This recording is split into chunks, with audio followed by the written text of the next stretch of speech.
Seahawks OC Darrell Bevell was very critical of Russell Wilson's performance in the Seahawks' 39-32 loss to the Cardinals. Here is what he said to Seattle Sports Radio KJR about one of the plays.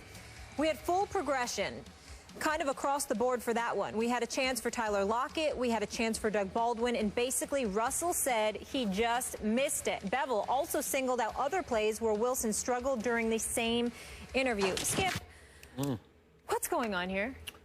Stephen A., shocking criticism from the offensive coordinator of the franchise quarterback. So I'm going to give you my armchair psychiatrist theory here. Strictly from a distance, okay? I don't have any inside info. I'm just sitting back trying to read the tea leaves up in Seattle, and this is what I read. As you know, the one thing you do not do in the National Football League as a head coach or a coordinator is publicly criticize your starting quarterback, your franchise quarterback. It gets you nowhere. It does you no good because we all agree it's the hardest position to play in all of sports, and it's a confidence position. You can criticize your quarterback privately, that's fine, but publicly, no good because you tear down the confidence that it is required to go from Sunday to Sunday in this dog-eat-dog league that is the National Football League. So my theory is that Darrell Bevell is so concerned, as is his head coach, Pete Carroll, about lingering bitterness, animosity, unrest in that locker room over that last play in the Super Bowl, in which obviously they put the ball in Russell Wilson's hands instead of Beast Mode's hands. You've gone on and on. Worst call in the history of the Super Bowl. And it lingers. It still eats at the psyche of this football team. And they're teetering at 4-5. A lot of people picked them to be in the Super Bowl. You picked them to win the Super Bowl.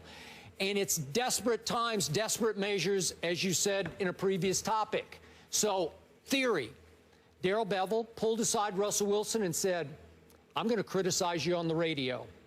I'm going to go after you on the radio because I need to send a message to this team. You are not above criticism because you deserve some criticism for what happened Sunday night against our arch division rival. We blew that game. Maybe he even told Russell. Obviously, some of that is on the defense, but a lot of it's on you. So I'm going to criticize you because we need to clear the air in our locker room and show them, show the defense that you're going to shoulder your share of the blame also. That's just a gut feeling. So he goes on a big radio station in Seattle, one that's highly listened to, and he tears him limb from limb. It reminded me of Jay Gruden on RG3 last year, when clearly there was method to the madness. Jay just wanted to send the message, he's no good. I got to go with my other guy here. And don't you people see what I'm seeing? So he blasts him publicly, just shreds him, his confidence, and whatever faith Redskin Nation might have had left in RG3. This is the reverse of that because I think he wants to send a message to clear the locker room air in favor of the quarterback and say, we're all on equal footing here. Just my 2 cents. Your thoughts? Not bad. Not bad at all. I mean, a couple of points in terms of him doing it intentionally, pulling Russell Wilson to the side, letting him know that that's something that he was going to do. I didn't think of that initially. That's not what popped in my head. So I'll give you a lot of credit for that because you might be right. I don't know. You know, I know quite a few players in that locker room. You do. I've spoken to quite a few players in that locker room, you know, over the last year or so, certainly during this season as well. What I would tell you, Skip Bayless, is that when I first saw, I'll give you what I saw, what I thought when I first saw these comments. I said, the nerve of this man. Yep. The nerve of this man. After that call in the Super Bowl, you and Pete Carroll, after Marshawn Lynch's mama had to call you out earlier in this year when you lost the opener against St. Louis. You know, suddenly Marshawn Lynch can get the ball now. After watching Russell Wilson get sacked 33 times this year so far, leading the NFL, you got the nerve to talk about him? Let's count the ways. Is it Russell Wilson's fault that they're 18th in total offense? Is it Russell Wilson's fault that they're 20th in scoring? Is it Russell Wilson's fault that they're 21st on third down conversions? Skip Bayless, looking at this number. This is the Arizona game, because obviously a lot of this is feeding off of the Arizona game, right? We got Jimmy Graham dropping 2 passes. We got Marshawn Lynch dropping a pass. We have them committing 8 penalties on offense. Skip, 5 times in the game against Arizona last Sunday night, these guys went 1st and 20 or worse. They had a 1st and 20 or worse 5 times. Okay? That's Russell Wilson's fault too? You know, so I'm like, what's Darrell Bevell's fault? I understand that Doug Baldwin wants to come to the defense of his offensive coordinator, saying he's watch the games, he's making the right calls. There are plays there to be made. Absolutely. Russell Wilson can't be absolved from that. He's the quarterback. There is some culpability. But how the hell does the offensive coordinator get a pass? I mean, with your history, and listen, the Legion of Boom, the identity of this team was about the Legion of Boom on defense and beast mode. And in the Super Bowl, you went against beast mode. So much so, and then you got the offseason that came along, and then training camp arrived, and you didn't sign Cam Chancellor at the time. To the point where beast mode is walking around with a Cam Chancellor jersey on, all right, in support of his compatriot, all right? Not to mention the fact that he was threatening to skip the first game, which I reported, because that's how disgusted he was that his man Cam Chancellor wasn't signed.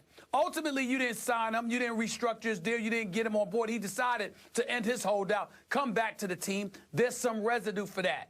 We understand that. But that's the team.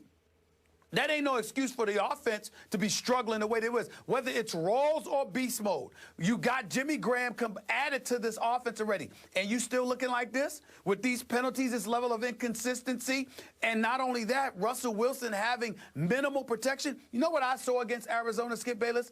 I saw Russell Wilson running for his life half the time because he wasn't getting the level of protection that he needs and that he deserves. To me, that's on the offensive coordinator, too. So if you want to blame and point the finger at Russell Wilson, you might have a point with some plays, but there is no question the vast onus of it all falls on the shoulder of an offensive coordinator who, as far as I'm concerned, has gotten too much of a pass.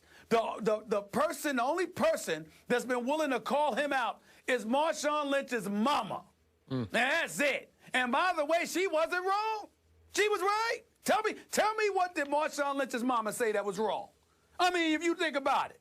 I mean, you don't give him the ball in the Super Bowl, but you give him the ball against St. Louis. You put him in these precarious positions, running him into the ground. I mean, what is that? Okay. So I just look at Barry Bevell.